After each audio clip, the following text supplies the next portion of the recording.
Hello, and it's Juliet here, and I often get asked, how do you get a baby to sleep? What is your approach?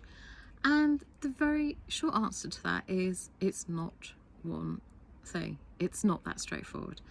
It's like that's like asking a chef, what's the best cake recipe? And you ask 10 different chefs and you get 10 different answers. And I think this is very confusing for a parent. So the key thing is to find somebody who you feel has got the same approach as you and you have the same values, because if you're working with somebody who you barely know, or you don't really understand how their methods work, then it's not going to build that trust between you. And when things are not quite going as you expect them to, or you don't have that contact to reassure you, then that's when you're going to waver and start doubting yourself.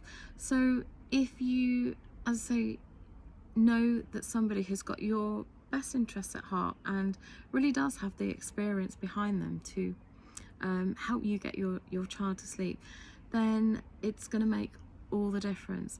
But if you're working with somebody who's not that experienced or has recently done a course, they might have limited knowledge, and this can impact your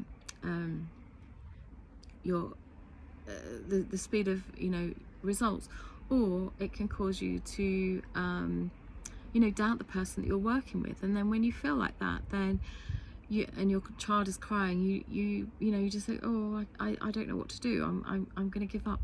And that is such a shame, because having your child sleep through the night and having the right plan for your child is just going to make you feel so happy.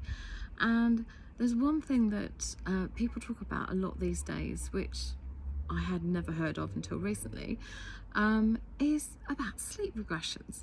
Now, if I mention that to mum friends of mine, they look at me and they think, oh, what's that?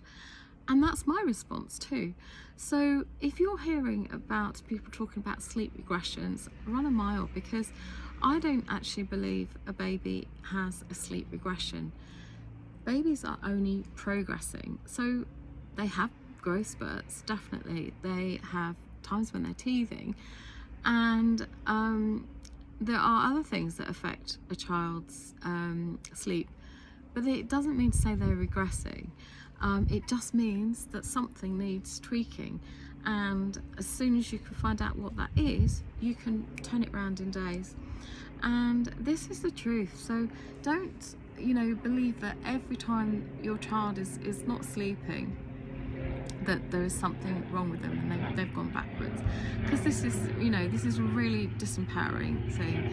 So the best thing to do is to look at what is right for your child's age and stage. And there are certain times when your child goes through, I say, these growth spurts and developmental changes, but they are not every month. They really aren't. And once your child does sleep through the night and you've got a good routine in the day, you will find things will just continue that way. And there may be times when they're teething, but that literally lasts for a few days. It is not weeks and weeks. So if anybody's telling you my child is teething and they may be dribbling a bit, or they've got red cheeks, this can happen for months before your child shows a tooth. So if your child is sleeping through the night and then they suddenly start waking, you will actually know the difference, because a child that has been sleeping well and then maybe is in pain with a tooth coming through, or they're coming down with a cold or a fever, you're going to know there's something wrong with your child, and you need to go to your child straight away, and you'll be looking for those things. But if a child has never slept through the night or frequently wakes,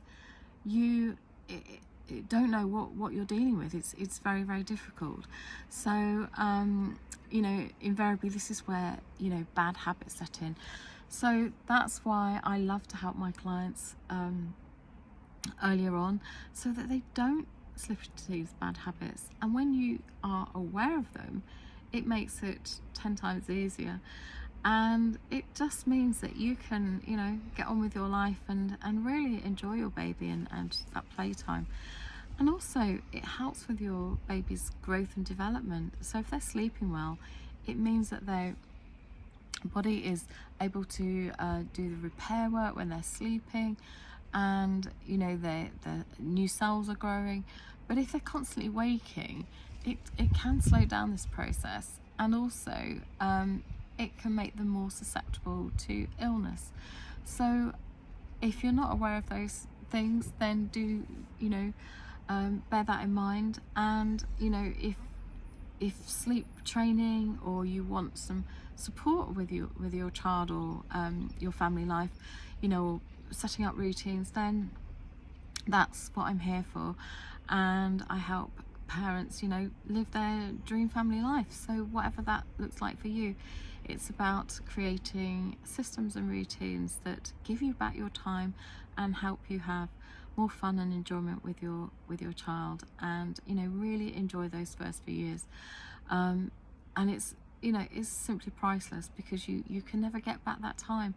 And before you know it, your child will be at school, and you'll think, where did that time go? So thank you for watching. If you want any more information, please visit my website, which is sanitynanny.com, or if you're interested in coaching, then do get in touch and we can have a chat. So have a good day.